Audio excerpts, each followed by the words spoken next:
जय हिंद दोस्तों, कैसे हैं आप सब। उम्मीद है अच्छे होंगे और सभी लोग बढ़िया सा तैयारी कर रहे होंगे। आप सभी के एग्जाम लगे हुए हैं, आप सब बहुत सीरियस भी हैं इस समय और अच्छे से पढ़ाई कर रहे हैं। और आपकी पढ़ाई को और बेहतर बनाने के लिए अब आपके साथ हम लोग जुड़ने जा रहे हैं और आपकी तैयारी को और मजबूत बनाएंगे। और जो आपकी तैयारी है उसमें चार चांद लगाने वाले हैं हम लोग।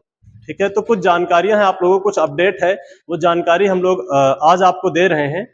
वो जानकारियां इस प्रकार से हैं कि अब आप सभी को जो भी आप तैयारी कर रहे हैं, चाहे वो एसएससी जीडी हो, चाहे यूपी पुलिस हो, या फिर एसएससी सीजीएल हो, सीएचएसएल हो, आरपीएफ हो, आरपीएफ एसआई हो, किसी भी वनडे एग्जाम की आप तैयारी कर रहे हैं तो आपकी तैयारी को अब बिल्कुल फ्री में करवाया जाएगा और उसका कोई जो है चार्ज नहीं लिया जाएगा।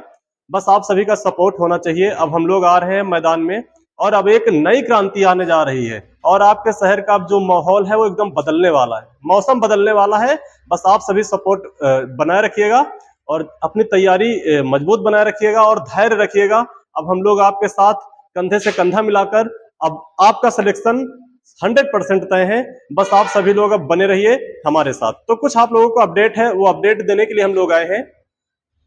जैसे कि हम सभी को पता है, हम किसी भी वनडे एग्जाम की तैयारी कर रहे हो, चाहे वो कोई भी वनडे एग्जाम ही क्यों, किसी भी सरकारी एग्जाम की तैयारी कर रहे हो, तो वहां पे एक जो सबसे अहम रोल रहता है, जीएस की बात करी जाए तो जीएस में जो सबसे अहम रोल रहता है वो हिस्ट्री का है, जियोग्राफी का है, इकोनॉमिक्स का है, पॉलिटी का है, विविध है, करंट अफेयर्स है, या बाकी फिर थोड़ा बहुत जैसे रेलवे में तो साइंस थोड़ा ज्यादा आ जाती है, पुलिस वगैरह है, एसआई है तो इधर थोड़ा सा साइबर वगैरह आ जाता है, जो भी है। तो ये सारी चीजें रहती हैं। तो हम लोग जो है आपकी तैयारी को पॉइंट टू पॉइंट, यानी कि एक एक सब्जेक्ट को लेकर चलेंगे, चाहे वो हिस्ट्री हो, चाहे जियोग्राफी हो, चाहे इकोनॉमिक्स हो, चाहे पॉलिटी हो। जो भी सब्जेक्ट स्टार्ट करेंगे उसको पूरा कंप्लीट करवाएंगे और एक एक छोटे से छोटी जानकारी आपको दी जाएगी, हर एक चीज समझाएगी और बेहतर अच्छे ढंग से समझाई जाएगी। तो सबसे पहले जो हम लोग शुरुआत करने जा रहे हैं, ये आप लोगों को अपडेट है कि आप लोग सबसे पहले तो हमारा यूट्यूब चैनल को सब्सक्राइब करिए, जो कि टारगेट क्लासेस यूपी के नाम से बनाया गया है। तो सभी लोग ज्यादा से ज्यादा इसको शेयर करना है और इसको सब्सक्राइब करना है, ताकि ये हर उस जरूरत जिसको आज की डेट में जरूरत है, जिसके पास पैसा नहीं है और कोचिंगों में या फिर जो पेड कोर्स होते हैं उनको लेने के लिए उनके पास पैसा नहीं है, दिक्कतें हैं, तो उन बच्चों के लिए हम लोग आ रहे हैं पहली बार यूट्यूब पे, वो भी बिल्कुल फ्री और पूरा कोर्स कंप्लीट करवाया जाएगा। ये नहीं कि आपका आधा कोर्स बीच बीच से आए और स्टार्ट किया छोड़ दिया, आपका पूरा टॉपिक कंप्लीट किया जाएगा, एक एक सब्जेक्ट बिल्कुल मजबूत करवाया जाएगा आपका। तो सबसे पहले आप सभी लोग हमारे यूट्यूब चैनल को सब्सक्राइब करिए, लाइक करिए और ज्यादा से ज्यादा शेयर करिए, ताकि हमें भी, हमारा भी थोड़ा सा मनोबल बढ़ता रहे। तो हमारे यूट्यूब चैनल का नाम सबसे पहले याद रखिएगा, टारगेट क्लासेस यूपी। ठीक है, तो जो आपकी तैयारी है उसमें हम सबसे पहले लेकर आने वाले हैं, सबसे पहले हम लोग आने वाले हैं यूट्यूब पे और वो हिस्ट्री को लेकर आने वाले हैं। और हिस्ट्री आपको तो पता ही है, किसी भी एग्जाम में बैठ जाओ 4 से 5 क्वेश्चन हिस्ट्री से निश्चित है। किसी भी वनडे एग्जाम में आप बैठ कर देखो, अगर 5 से 6 क्वेश्चन हिस्ट्री से ना मिले तो मिलना तय है। ठीक है, तो सबसे पहले हम लोग यूट्यूब पे हिस्ट्री को लेकर आने वाले हैं और हिस्ट्री में भी आपके 3 चीजें आती हैं, मध्यकालीन इतिहास, आधुनिक इतिहास, मध्यकालीन इतिहास या फिर प्राचीन इतिहास। ठीक है, तो हम तीनों इतिहासों को पढ़ाएंगे, प्राचीन को भी पढ़ाएंगे, मध्यकालीन को भी पढ़ाएंगे और आधुनिक को भी पढ़ाएंगे। जिसमें से हम लोग सबसे पहले स्टार्ट करने जा रहे हैं वो आपके सामने स्क्रीन पे लगा होगा, दिखाई दे रहा होगा दोस्तों, कि सबसे पहले हम लोग लेकर आने वाले हैं जो वो है मध्यकालीन इतिहास। ठीक है, सबसे पहले हम लोग मध्यकालीन इतिहास को लेकर आने वाले हैं। तो बेसिक से चीजें हैं कि मध्यकालीन इतिहास में हमको कहां से कहां तक पढ़ना, ये सबसे पहले हमें जानकारी होना चाहिए। तो मध्यकालीन इतिहास में हम लोग पढ़ेंगे 712 ईस्वी से 1707 ईस्वी तक। ठीक है दोस्तों, 712 ईस्वी से 1707 ईस्वी तक, यानी 712 कहां से, जहां से मोहम्मद बिन कासिम यानी पहला मुस्लिम आक्रमणकारी, यही से हम लोग शुरुआत करेंगे। तो हमको मध्यकालीन इतिहास में पढ़ना क्या क्या है वो आज हम लोग डिस्कस कर लेते हैं और नेक्स्ट वीडियो यानी कल से हम लोग आपको एक एक वंश को लेकर या जो जो कुछ पढ़ना है उस सभी को लेकर हम लोग एक एक टॉपिक लेकर आते रहेंगे। तो क्या क्या पढ़ना है हमको मध्यकालीन इतिहास में, वो आज आप सबके सामने हम बता रहे हैं। हम लोगों को सबसे पहले पढ़ना है अरबों का आक्रमण। दिखाई दे रहा होगा दोस्तों, इधर आ जाते हैं। सबसे पहले पढ़ना है अरबों का आक्रमण। अरबों के आक्रमण, अरबों के आक्रमण में हमको किसको किसको पढ़ना है?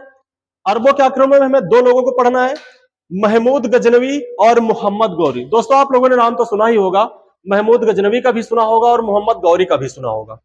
तो सबसे पहले हम लोग पढ़ेंगे अरबों का आक्रमण, जिसमें दो व्यक्तियों को पढ़ना है, मोहम्मद गजनवी और मोहम्मद गौरी। ये दोनों वे व्यक्ति हैं जिन्होंने भारत को बहुत बहुत ही ज्यादा लूटा है और एकदम भारत को क्या कर दिया है, जो सोने की चिड़िया थी सारा सोना लेकर ये दोनों उड़ गए और भारत में बचा क्या, सिर्फ चिड़िया चिड़िया रह गई। तो सबसे पहले हम लोग महमूद गजनवी और मोहम्मद गौरी को पढ़ेंगे। फिर आएंगे हम अपने सल्तनत काल पे, ये सब मध्यकालीन का हिस्सा है। सल्तनत काल में किसको किसको पढ़ना है, जो सल्तनत काल है उसमें सबसे पहले हमको पढ़ना है गुलाम वंश। ठीक है दोस्तों, गुलाम वंश में हम लोग आ जाएंगे कुतुबुद्दीन ऐबक। अब गुलाम वंश में कई शासक हुए हैं, जैसे कि सबसे पहले हुआ कुतुबुद्दीन ऐबक और उसका जो उत्तराधिकारी था आराम शाह, या फिर इल्तुतमिश के बाद भारत की पहली महिला शासक रजिया सुल्तान, बलबन, ये जितने भी लोग थे इनको पढ़ना है हमको, किसमें, गुलाम वंश में पढ़ना है। गुलाम वंश के बाद हमको पढ़ना है खिलजी वंश, जिसके संस्थापक जलालुद्दीन फिरोज खिलजी थे, अलाउद्दीन खिलजी। वो अलाउद्दीन खिलजी जो अपने जीवन में कभी कोई युद्ध हारा ही नहीं, और उसके साथ एक बेहतर युद्ध होता है हमारे भारत के राजा जो थे राजा रावल रतन सिंह के साथ, तो इनके विषय में पढ़ना है। फिर आते हैं हम लोग तुगलक वंश में, मोहम्मद बिन तुगलक, ये सारे लोग जितने भी थे, फिरोज शाह तुगलक, इनके विषय में हमको पढ़ना है। फिर आ जाता है हमारा लोधी वंश। लोधी वंश जिसके शासक इब्राहिम लोधी वगैरह हुए हैं, जिनकी लड़ाइयां मुगल वंश के शासक बाबर वगैरह से हुई है 1526 में पानीपत का पहला युद्ध, इनके विषय में पढ़ना है। उसके बाद आ जाएंगे हम लोग मुगल वंश में। दोस्तों मुगल वंश से भी क्वेश्चन पूछे जा रहे हैं, तो मुगल वंश में हमको किसको किसको पढ़ना है। मुगल वंश का देखो एक शासन काल जो था वो बहुत ही लंबा चौड़ा था, 1526 से देखा जाए तो 1857 तक। ठीक है, तो 1526 से जो 1857 तक जो था, यहां तक हमको लोग पढ़ते हैं किसको, मुगल वंश को। लेकिन कुछ सभी को नहीं पढ़ना है हमको। मुगल वंश में क्या क्या पढ़ना है, जैसे सबसे पहले हमें बाबर को पढ़ना होगा। बाबर ने भारत में आकर कैसे, कहां का रहने वाला था बाबर, भारत में आया और भारत में आने के बाद यहाँ पर दिल्ली में कब्जा कर लिया और फिर भारत पे हुकूमत करने लगा। फिर उसी का पुत्र था हुमायूं, हमको बाबर के बाद हुमायूं को पढ़ना है। हुमायूं जो था बाबर की मृत्यु के बाद शासक बना, दिल्ली सल्तनत पर बैठा, दिल्ली की गद्दी पर बैठा। उसका जो सबसे बड़ा दुश्मन था शेर शाह सूरी, जिससे कई बार झड़प हुई, युद्ध हुआ और दोनों से एक कड़ा मुकाबला हुआ। तो इन सब चीजों के विषय में पढ़ना है। हुमायूं के बाद जो एक शासक हुआ है उसका पुत्र था अकबर। ठीक है दोस्तों, हुमायूं के बाद उसका जो पुत्र था अकबर, उसके विषय में पढ़ना है, जो कि अकबर महान भी कहलाया। अकबर के बाद हमें पढ़ना है जहांगीर को। अकबर के बाद हमें जहांगीर को पढ़ना है। जहांगीर के बाद हमें शाहजहां को पढ़ना है, और शाहजहां के बाद हमें पढ़ना है औरंगजेब, जो कि एक कट्टर मुस्लिम शासक था। तो हमको औरंगजेब के विषय में पढ़ना है दोस्तों। फिर इनके कुछ क्वेश्चन बनते हैं, इनके कुछ वंशज थे, उनके विषय में पढ़ना है। और लास्ट में जो आ जाते हैं हमारे बहादुर शाह जफर या बहादुर शाह द्वितीय भी कहते हैं, जो जिनको रंगून भेज दिया गया था, उनके विषय। तो मुगल वंश में हमको ये मेन शासकों को पढ़ना है। मुगल वंश के बाद दोस्तों हम आ जाते हैं राजपूत काल, राजपूत वंश में आ जाते हैं। राजपूत वंश में हमें किसको किसको पढ़ना है, परमार है, चौहान है, प्रतिहार है, सोलंकी है और चंदेल है। इतने को पढ़ना है सल्तनत काल में या इसमें राजपूत वंश में। ठीक है, परमार वंश, चौहान वंश, प्रतिहार वंश, सोलंकी वंश और चंदेल वंश को पढ़ना है। ठीक है, और राजपूतों की बात की जाए तो भारत में राजपूतों का एक अलग ही इतिहास है। भारत की रक्षा करने में, सुरक्षा करने में राजपूतों ने अपने सर कटवाए हैं, अपनी जानें दी हैं और लहू को बहाया है। तो राजपूतों की तो वीरता को हम कभी भूल नहीं सकते, देश के ऊपर जो राजपूतों का उपकार है उसको भी नहीं भूल सकते। तो हम लोग राजपूत वंश में इनको सबको पढ़ेंगे। ठीक है, और दोस्तों एक बात बता दें आप लोगों को, जो युद्ध होता था, आज भी हम लोगों को युद्ध से डर लगता है। कि हमारे घर वाले सोचते हैं हमारा बच्चा क्यों लड़ाई पड़ जाए, क्यों युद्ध करे, लेकिन राजपूत ये कभी नहीं सोचे और देश के लिए हंसते हंसते सूली पर चढ़ते थे। और दोस्तों उनके लिए जो युद्ध होता था ना, जैसे आज के डेट में हम लोग क्रिकेट खेलते हैं, हम लोगों का एक खेल है क्रिकेट, बहुत फेमस है, हम लोगों को फेवरेट भी है। उस समय राजपूतों का जो सबसे फेवरेट खेल हुआ करता था वो युद्ध हुआ करता था। तो हमको राजपूतों को भी पढ़ना है। ठीक है, और उसके बाद आ जाता है एक विजयनगर साम्राज्य में पढ़ना है हमको, दक्षिण भारत की तरफ भी पढ़ना है विजयनगर। और उधर जो हमको पढ़ना है सबसे जो फेमस है विजयनगर के कुछ शासक है उनको पढ़ना है, या फिर भक्ति एवं सूफी आंदोलन, इनको भी पढ़ना है दोस्तों। और ये लगभग आपका कंप्लीट मध्यकालीन इतिहास आपके सामने है। तो इसकी आप स्क्रीनशॉट भी लेकर रख सकते हो। इसमें आपको एक एक वंश पढ़ाया जाएगा। शुरुआत जो की जाएगी वो की जाएगी अरबों के आक्रमण से। ठीक है, आपको यहाँ पे एक दो नाम छूट गए जैसे मोहम्मद बिन कासिम वगैरह, तो हम आपकी शुरुआत करेंगे। जानकारी थी, मैंने आप सभी को बता दिया है। दोस्तों ये जो पढ़ाई है ना, जो ये एग्जाम है ना, ये एक पढ़ाई एग्जाम नहीं, ये एक जंग है, और ये जंग आपको हर हाल में जीतना है, चाहे उसके लिए हमें कितनी भी कड़ी से कड़ी मेहनत करना पड़ जाए। ये जंग हमें हर हाल में जीतना है दोस्तों, और इस जंग में आपको जिताने के लिए अब हम आ रहे हैं मैदान में।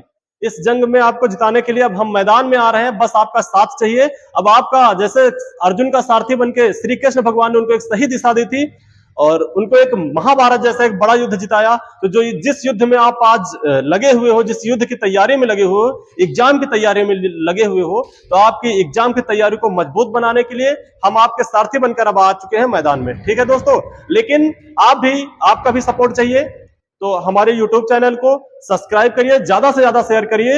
अब कल से आपकी क्लासें कंटिन्यू स्टार्ट हो जाएंगी और पर डे आपको वीडियो बराबर मिलते रहेंगे। अभी तो मैंने स्टार्ट की है हिस्ट्री, और 2-4 दिन में हमारी पूरी टीम आपके सामने होगी। आज संडे है तो सारे लोग छुट्टी पे हैं। पूरी टीम हम आपके सामने होगी, जिसपे मैथ, रीजनिंग, जीएस, हिंदी और इंग्लिश, जो सीजीएल सीएचएसएल वाले बच्चों के लिए इंग्लिश की स्पेशल क्लास भी चलवाई जाएगी। तो सारे जो है आपके कोर्स, जो भी है आपका जो सिलेबस है, पूरा सब सिलेबस कंप्लीट करवाया जाएगा दोस्तों। तो इस जंग में अब आपको हर हाल में जीतना है। तो आज की जो जानकारी थी वो आपको हमने बता दी है। ठीक है दोस्तों, जय हिंद, जय भारत।